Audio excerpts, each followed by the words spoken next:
Oi, gente, voltamos. Desculpa, foi um problemas técnicos, né? A gente falando tanto de conexão e a conexão deu para trás com a gente. Mas a gente vai voltar, a Karina vai voltar do começo da palestra e continuar. E agora espero que nada dê errado. Vamos lá. E se der, Juliana, bem, a gente se vira também. Eu nunca falei tanto. Eu nunca falei tanto assim, caí, voltei, caí. Só que é um cair, né, que eu não me machuco, incrivelmente, só me dá uma certa ansiedade e apreensão, assim como todos vocês. Estamos novamente aqui falando sobre o sentido ético, né, nas relações da contemporaneidade, e eu estava falando, eu já vou retomar o que eu trouxe. Primeiro que a palavra inicial é gratidão. Segundo, eu achei muito bonito, eu estava elogiando quando eu caí, né? E caiu toda a nossa conexão, elogiando o título do evento, né, que é o sentido ético. O sentido para a gente da fenomenologia tem um outro significado que é direção. Qual é a direção ética nas nossas relações contemporâneas, no mundo e numa situação de extrema incerteza? A gente está conseguindo comprovar isso, né? Essa dificuldade que a gente tem de lidar com todos os acessos tecnológicos. Eu agora, só para avisar, minha gente, no nosso grupo, assim, eu não vou conseguir ver o WhatsApp, tá? Porque senão fica fazendo barulhinho e eu perco o foco. E é isso que eu tenho mais aprendido na atualidade, né? O quanto que a gente precisa ter um certo foco de atenção para a gente não se perder, porque são várias informações, são várias situações que acontecem simultaneamente, e quando a gente fala de relações contemporâneas, talvez seja esta a ideia que eu queira passar. Acaba sendo realmente um sofrimento, e por isso que eu escolhi o tema de trazer para vocês e conversar com vocês sobre este tema que eu coloquei aqui, a ética no sofrimento existencial. Ao se acolher, você se escolhe. Quem de nós não tem enfrentado uma grande dificuldade? Olha, para eu olhar para a telinha, eu vou ter que aumentar aqui, e aí eu vou ficar sem condições de olhar para vocês. Como é que está chegando? Está chegando bem? Me dá só um retorno aqui, por favor, Juliana e Daniel, aqui no chat, só para ver se está tudo, tá ótimo, então. Então, é isso que a gente precisa se adaptar. É incrível como nessa época de incertezas, e o prefixo in significa não, negação, a negação das certezas. E eu tenho aprendido que tem sido muito sofrido para todos nós lidarmos com todas essas incertezas, né, com essas dificuldades e com a falta de sensação de controle. Aliás, controle a gente não tem a respeito de nada na nossa vida. A única coisa que a gente precisa ter uma certa convicção é de que nós temos ética. Uma das definições mais bonitas que eu encontrei em relação à ética foi ofertada pelo Mário Sérgio Cortella. E ele traz o seguinte, ele fala que ética significa um conjunto de valores e de princípios que a gente precisa se organizar entre o querer, o dever e o poder. E bonitinho do jeito que ele fala assim, muitas vezes a gente quer, mas a gente não deve. E muitas vezes a gente deve e não pode fazer. Isso quer dizer, articular tudo isso nas relações contemporâneas tem sido realmente um sofrimento. E por isso que eu escolhi esse tema, para falar sobre sofrimento com vocês, para compartilhar um pouco do que eu tenho percebido, né? Principalmente quando a gente tem uma direção que visa essa articulação entre o querer, o dever e o poder, e o que a gente faz com tudo isso, que é novo, que é desconhecido, que a gente é lançado nessa situação de incertezas. E veja bem, o que a gente esquece de considerar é que mesmo nas dificuldades a gente consegue voltar, a gente consegue se levantar. Vocês veem, assim, que a gente tem lidado várias vezes com essa sensação de descontrole, caiu, voltou, todo mundo fica muito tenso, com razão, mas, assim, o que a gente, e eu quero trazer como um convite, né, e por isso é um jeito de eu também conseguir me focar no meu sofrimento e no seu. O que a gente não pode perder de vista é que a gente tem, sim, uma grande capacidade de se ajustar e a gente tem uma capacidade de retomar as questões que a gente duvida que a gente vai conseguir se virar nos 30, né? Então, muitas vezes, esse sofrimento, ele pode ser visto como fraqueza, destruição, ou ele também pode ser visto como um afeto, porque se a gente entende que existir também implica em sofrer, a gente começa a compreender que o sofrimento é um afeto presente em todo ser humano, e que é isso que faz a diferença. O Sartre não fala isso, que o que importa é o que nós fazemos com o que é feito de nós. Se a gente começar a considerar essa visão existencialista e esse convite que eu acho lindo, lindo, a nossa possibilidade, linda a possibilidade da gente entender que nós somos aquilo que nós fizermos com todas as nossas dificuldades. Isso vai levar a gente a um processo de singularização, ou seja, destruir a ação ou singularizar a ação. Esse é o meu convite para a gente começar a nossa reflexão no nosso dia de hoje. Quando o sofrimento é visto como fraqueza, como alguma coisa a se combater, a ideia é que isso nos encaminha o sentido, a direção disso, dessa percepção, é a destruição. Se a gente entende que sofrer significa e é um sinal de fraqueza, logo a gente vai perder as nossas forças e a gente vai destruir uma possibilidade vindoura, né, numa possibilidade que a gente poderia transformar a nossa energia em outras situações mais propícias. Eu tenho uma crença que eu sempre trago, né, principalmente na compreensão dos processos autodestrutivos, que quem não explode, implode.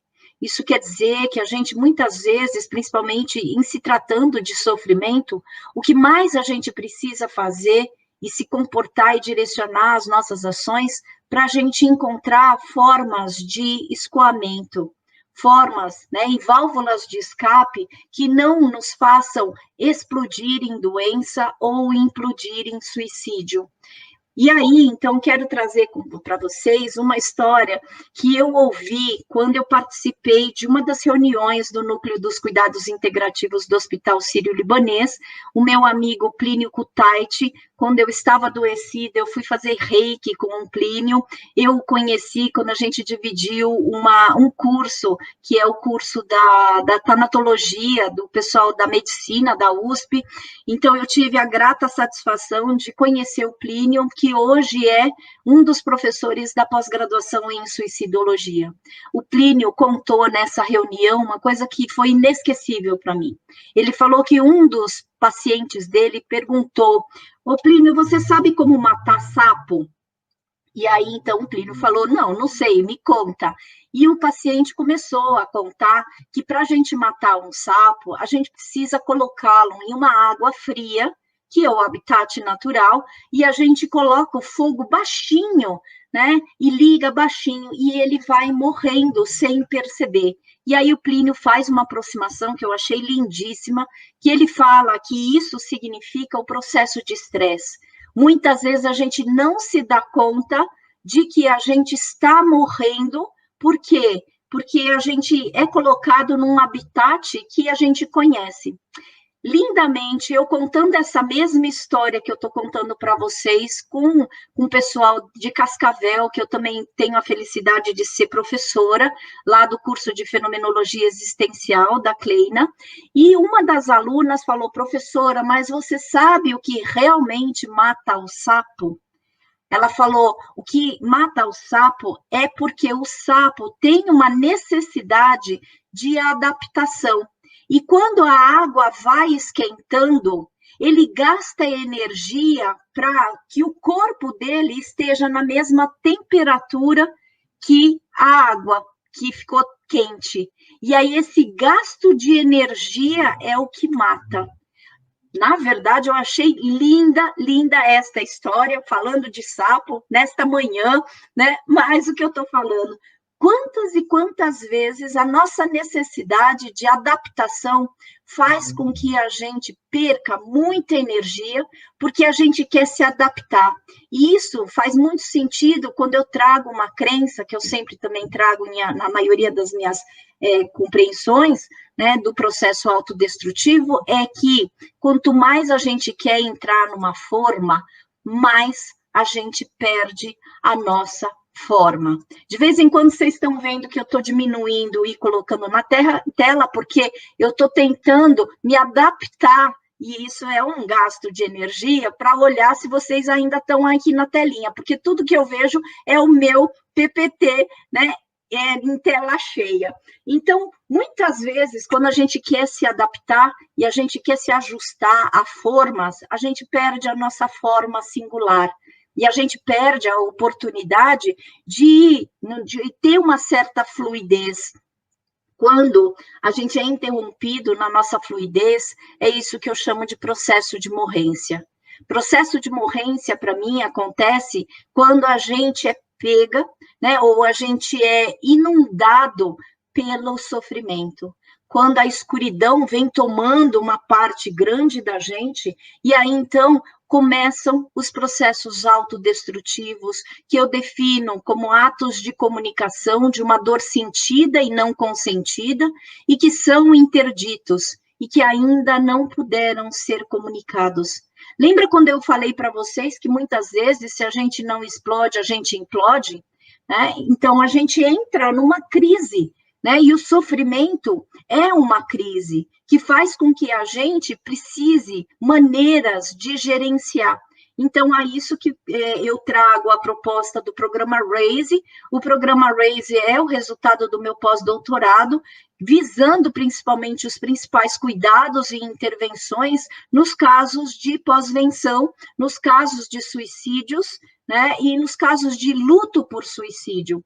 Dessa forma, então, eu comecei a trazer um programa. O programa é um conjunto de ações que visassem, né, a possibilidade da gente saber o que fazer em situações de crise. Então, olha só, eu considero a palavra ache significa dor. Então, percebam que eu abro 4 fases aqui da palavra ache. Só que o programa RAISE, antes de tudo, RAISE em inglês significa elevar. Então, a minha proposta sempre foi buscar formas de atuação e intervenções que pudessem elevar alguém que se encontra em sofrimento existencial. Então, RAISE também se tornou um acrônimo, que é a partir da ressignificação, vejam bem, quando eu falo acrônimo, eu pego essas primeiras letras e falo, a gente consegue lidar com o sofrimento a partir da ressignificação, esse R, e acolhimento integrativo do sofrimento existencial. E lembra que eu pego a palavra ache, que significa dor, eu abro mais 4 fases, que todas as vezes que a gente está lidando com o sofrimento, a gente precisa buscar acolher, depois cuidar, habilitar para equilibrar. Esse tem sido o gerenciamento de crises, principalmente nos casos de suicídios, né, que acontecem em vários lugares, infelizmente, e que eu tenho trabalhado com tudo isso.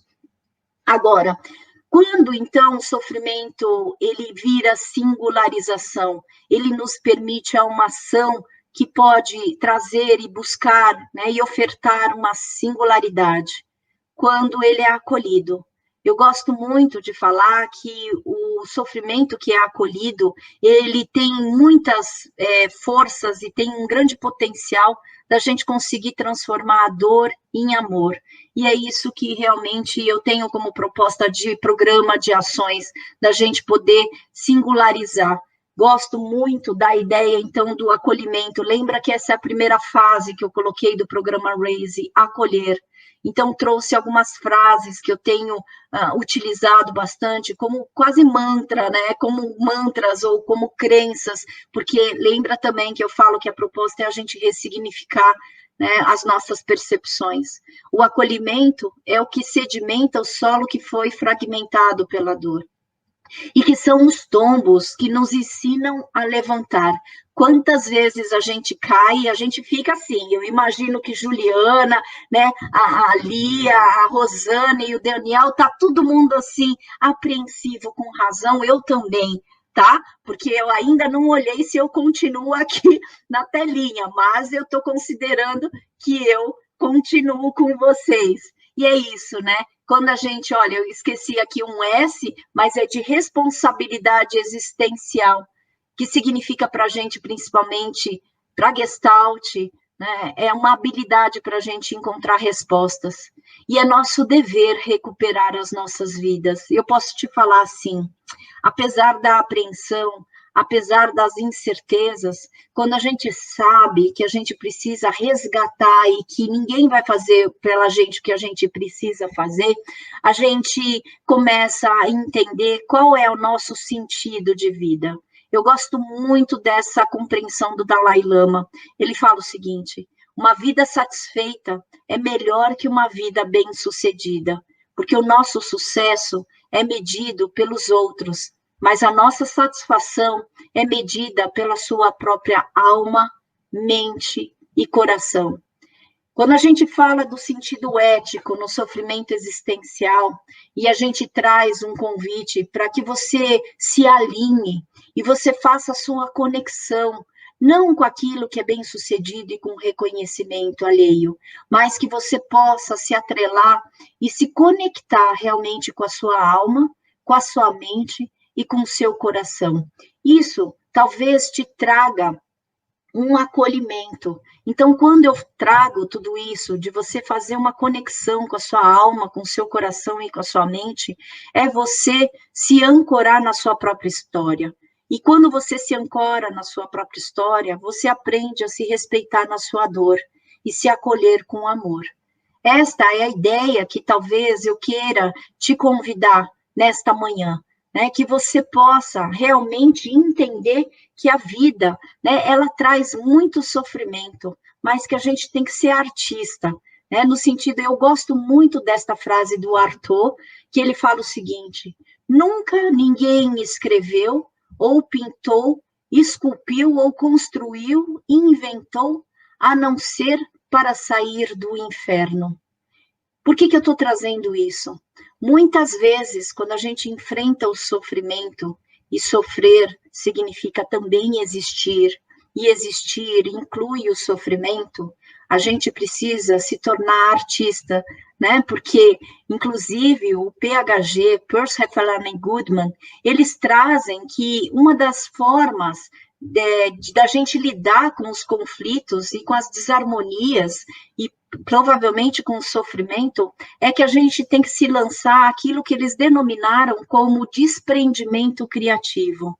E aí, o que é desprendimento criativo para eles? É a gente se lançar na possibilidade, na crença, e eles falam essa palavra que eu acho linda, eles falam, a gente precisa se lançar na fé, que é possível a gente se ajustar criativamente através da espontaneidade. Quando eles falam de desprendimento criativo, e aí então eu acredito muito que a gente tende a ter um olhar mais esperançoso, principalmente na nossa lida com o sofrimento, até porque a vida é a arte que leva tempo. Quando você se dá tempo para você se conectar com a sua alma, com a sua mente, com o seu coração, né, e que você entende que é uma arte, né, porque realmente é uma grande arte da gente lidar com as nossas adversidades, com o nosso ceticismo, com a nossa desesperança. A gente traz realmente uma fé que é sempre possível fazer algo por quem se encontra em sofrimento, mesmo que seja a gente. Isso quer dizer que quando a gente sofre, obviamente a gente cai num certo lugar de vulnerabilidade. E ser vulnerável significa ocupar o lugar de ataque, né, de um lugar desprotegido. Isso quer dizer que, então, o que a gente talvez precise buscar um abrigo. E aí eu coloco aqui que o abrigo da vulnerabilidade não vai acontecer na solidão, mas sim na comunhão. O Daniel trazendo, né, no início, antes da minha palestra, ou pelo menos antes da minha fala, ele fala sobre a importância das conexões. E aí as conexões são, sim, aquelas que nos nutrem, mas são, sim, aquelas que nos intoxicam. Então, eu já faço também um convite para que você dê prioridade para quem te coloca em prioridade, ou, se você puder renunciar, porque nós somos as nossas escolhas e as nossas renúncias. Então, o meu convite é que você agora reflita, né, que você talvez possa não dar prioridade para aquele que não te coloca como prioridade.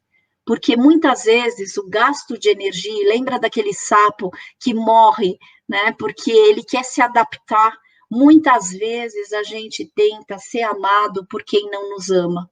E a gente gasta muita energia, porque muitas vezes a gente tenta se adequar. E eu gosto muito desta ideia, não para fazer mal e não para atiçar, né, uma indignação em você, mas também somos carregados, né, por agressividades que às vezes nos afrontam tanto que causam sofrimento.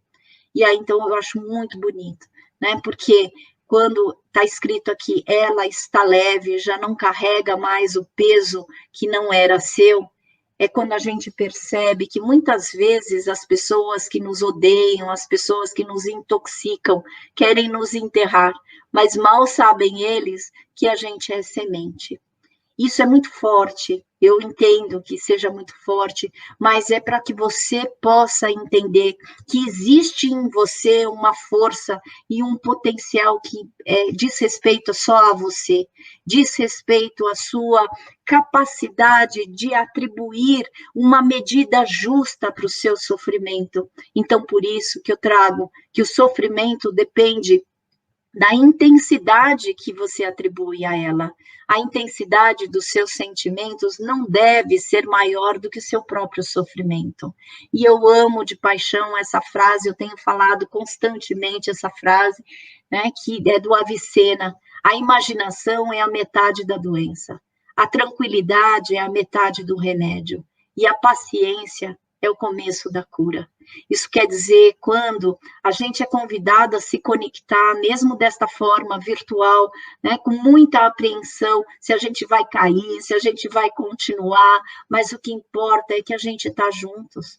O que importa é que a gente consegue realmente ter vários ajustamentos criativos e que a gente não pode permitir, se autorizar, que a nossa imaginação torne o nosso medo de cair, o nosso medo de não dar certo, né, a qualquer situação, que a nossa imaginação não transforme o nosso medo em pânico. E aí a gente aprende com tudo isso a retomar os nossos sonhos. Só sonha aquele que se apropria de seu lugar no mundo. Isso quer dizer que quando a gente está em sofrimento existencial intenso, muitas vezes a gente perde a capacidade de sonhar. E quando a gente pode reassumir o nosso lugar, entendendo que a gente precisa se reorganizar na nossa imaginação, que muitas vezes é muito mais catastrófica do que realmente é, essa intensidade, a gente tem que diminuir um pouquinho o volume, essa reconexão com a nossa alma, com a nossa mente, com o nosso coração, com o nosso cor. Tem coração batendo e pulsando em você. A gente consegue, então, sair da condição de ser inquilino para ser proprietário da nossa morada existencial. A ética e o sentido ético no sofrimento existencial é um convite, realmente, para que a gente possa se apropriar de quem nós somos, porque eu também faço essa provocação. É uma provocação que eu quero que você pense hoje e para a tua vida, se for possível. A cada pancada na vida, faça 2 agrados a você. Tem gente que adora essa ideia e fala, posso dar 3, posso dar 4, quantos você achar que você merece. Porque A grande arte, minha gente, é a arte de utilizar o nosso tempo a nosso favor. A gente está numa época de incertezas e que a gente teve tempo para olhar, e temos tempo sim, porque nós estamos vivos, né, para a gente utilizar o nosso tempo a nosso favor. Hoje ficaremos praticamente o dia inteiro com pessoas que se dedicaram ou colocaram o tempo à disposição para estar conosco. E eu acho a coisa mais linda, eu tenho cada vez mais acreditado que o tempo é a melhor coisa que a gente pode oferecer, é a coisa mais generosa que a gente pode oferecer para um ser humano. E que se a gente dedica o tempo para a gente, isso é promessa, né, de uma conquista do bem-estar. Então, a arte de utilizar o tempo a nosso favor é uma conquista do bem-estar. E aí, a gente começa, então, a entender a Labaiser, da teoria paradoxal da mudança, que ele fala que mudar significa você se aproximar de quem você é. A nossa responsabilidade, lembra da habilidade para ter respostas, ela precisa ser direcionada para a gente apenas ser. Então, a essência do ser deve ser apenas ser. Não você tentar se adequar em forminhas que vão fazer com que você se perca na sua própria forma. Você pode entender que você a cada dia pode, né, transformar o seu dia, que seja hoje um dia sereno e que possa ter forças para finalizá-lo de uma forma a dar dignidade para a sua existência. Então, esse é o meu desejo, minha gratidão por estar com vocês aqui agora, por estar com vocês tentando, se reconstruindo e assumindo que nós temos condições, sim, de termos uma boa vida. Minha mais profunda gratidão, Rosana, Lia, Daniel, Juliana e toda a equipe que está por trás desse evento lindo, que nos faz não somente, né, olhar e passar o nosso tempo, mas faz com que a gente possa se transformar, que a gente possa realmente acreditar que nós teremos, sim, apesar de todas as dificuldades que enfrentarmos, isso não é praga, minha gente. Essa é a capacidade da gente ter mais esperança e iniciar nosso dia com mais serenidade, com mais coração pulsando, que eu tenho certeza que um dos objetivos desse evento é trazer a humanidade para a gente garantir a nossa imunidade. Muito, muito obrigada para todos vocês.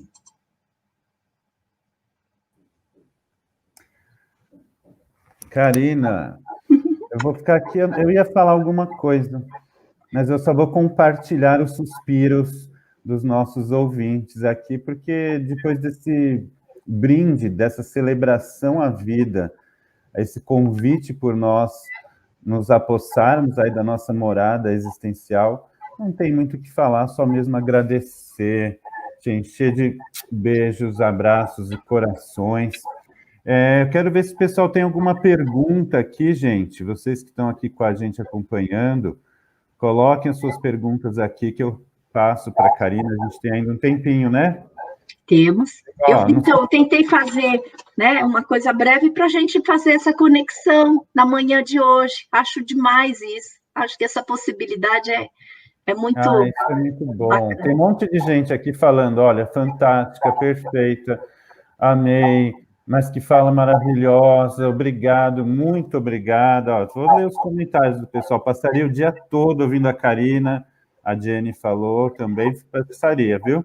A Diva falou muita gratidão, a Lana falou maravilhosa, a Ludmila também fala linda. Nada a perguntar, só elogiar e agradecer, a Larissa falou. Eu acho que foi muito, muito claro, muito lúcido e muito necessária, né, essa fala da Karina. Acho que o pessoal concorda aqui comigo, de que, olha, muitos corações, muitas carinhas felizes, olhinhos brilhando, refrigério para a minha alma, disse Luana. O pessoal ficou inspirado aqui com você, Cá. Esse é o efeito Karina, gente. Olha, você sabe que isso realmente, assim, é um carinho para o meu coração, sabe? Porque, assim, não é que eu quero elogios, eu quero compartilhar, sabe? E se eu trago nessa manhã já, né, um up, que é o raise, né? Que é o elevar o sofrimento, que se a gente, mesmo com dificuldades, a gente já começa, muitas vezes, né? Um evento que vocês se dedicaram, que a gente quer que oferecer o nosso melhor, né? Então, acho que é bacana, né? É possível você falar da dor que leva ao suicídio? Né? A Cássia está perguntando. Tem uma outra pergunta também aqui. Ó. Responde a Cássia, e aí depois eu vou te passar mais uma do Matheus. Então, o ápice do processo de morrência, Cássia, é o suicídio. Muitas vezes a pessoa, e a gente tem que considerar, graças a uma das características do comportamento suicida, que é a ambivalência. Muitas vezes, assim, a pessoa não quer se matar, mas é que ela quer matar aquilo que está provocando sofrimento intenso.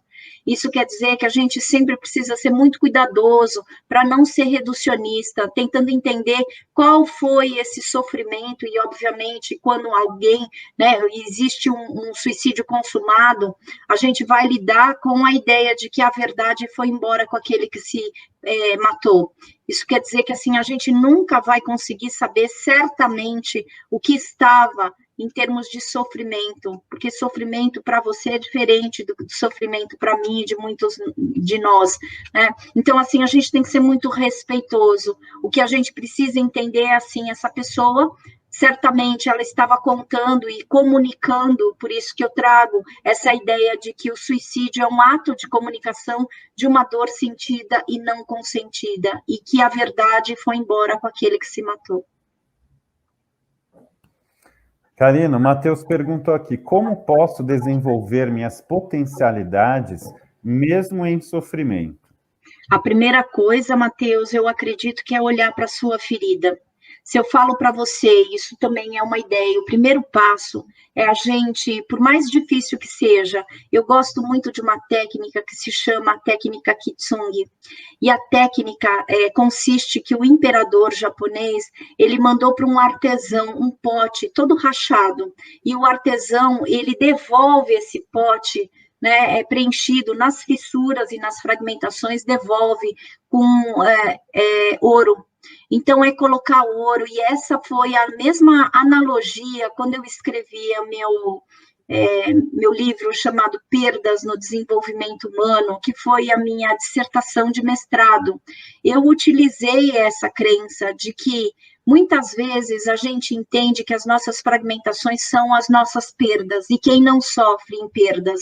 Então, eu queria sempre trazer um olhar, né, de que não são as nossas perdas os nossos vilões, pelo contrário, se a gente entender as nossas perdas como os melhores momentos que vão comprovar a nossa superação, porque a gente investiu em superações para lidar com a nossa perda. Isso quer dizer que quando a gente coloca ouro nas nossas perdas e olha para a nossa ferida e a respeita, mesmo ficando entristecido, mesmo ficando com a raiva, mesmo às vezes a gente não querendo aceitar que elas acontecem, a partir desse momento em que você olha para a sua ferida, você faz um acolhimento para o seu sofrimento. E aí, então, eu costumo falar que, por exemplo, se eu falo para você assim, eu fiz um machucadinho aqui no meu dedo, e aí, Daniel, o que você me falaria? Acabei de machucar meu dedo, está sangrando, o que você pode me falar? Eu falo para dar um beijinho no seu dedo que melhora. Então, mas ele não estanca o sangue, não é? Então, muitas pessoas colocam e caem na fazeção, falam assim, Karina, vamos colocar um metiolate, vamos fazer um curativo, vamos fazer. E aí, Matheus, o que eu quero trazer com isso? Não caia na fazeção, querendo sair do seu sofrimento. E quando eu falo, olha para a tua ferida, como o primeiro passo, é você me falar, Dani, Karina, olha para isso, vamos olhar como é que essa ferida tá, porque isso é ampliação de awareness que a gente faz, né? Isso é ampliação e enriquecimento do contato, ou seja, muitas vezes a gente sabe que está sofrendo, que tem um dodói, né? E muitas vezes a gente Dá um beijinho, mas não passa, dá um beijinho, mas não passa, mas o que vai passar? Se efetivamente você falar, tá bom, vamos olhar para essa ferida, vamos olhar se realmente, né, eu posso, né? Então, a partir do momento em que eu olho para a minha dor e para o meu sofrimento e para essa ferida, eu tenho condições, inclusive, de criar estratégias para eu lidar com ela. Moral da história, Matheus, só você vai conseguir fazer essa estratégia com você em relação ao que te provoca sofrimento, mas desde que você seja generoso com você a ponto de encarar o seu sofrimento. Sofrimento aceito e acolhido é muito diferente de sofrimento omitido. Eu tenho o costume também de falar, sofrimento omitido causa maior perturbação. Isso quer dizer que se a gente quer colocar embaixo do tapete o nosso sofrimento, a vida cobra. E ela vem com uma força que talvez, se você quis omitir aquilo que é teu, ela vai te cobrar. E ela te cobra ou em adoecimento, ou, né, em situação em que você fica tão paralisado que às vezes é possível que a morte venha como uma possibilidade para você falar, bom, só a morte mesmo. Isso quer dizer que a gente tem que evitar, né, muito essa ideia de omitir o sofrimento. Encara o sofrimento, porque como eu falei para vocês, o sofrimento faz parte do kit existencial. E existir também implica em se angustiar, e nós somos angústia. Né? Então, infelizmente ou felizmente, a gente tem no nosso kit existencial esse sofrimento. Portanto, se enfrente no seu próprio sofrimento e acolha a sua dor, com muito amor. Karina, muitíssimo obrigado pela sua participação, sua fala maravilhosa, sempre iluminada. Mais um monte de gente está escrevendo aqui, um monte de elogios, beijos, corações. Penso que realmente essa é uma reflexão muito importante para todos nós. Começamos bem nossa jornada e, como uma boa jornada, ela deve seguir. Então, gente, palmas aqui para a Karina, nossa gratidão. Muito bom te ouvir. Muito feliz de ver você aqui. Pena que não dá para abraçar hoje, mas fica aí o abraço virtual e em breve nos vemos presencialmente, se Deus quiser. Gente, palmas para a Karina aqui, todo mundo. Cá, eterna professora, mestra de vida. E agora eu chamo a Juliana aqui para a gente dar sequência à nossa jornada. Beijos, gente. Oi, gente. Agora eu vou chamar a Lia, na verdade, para ela apresentar a próxima palestra.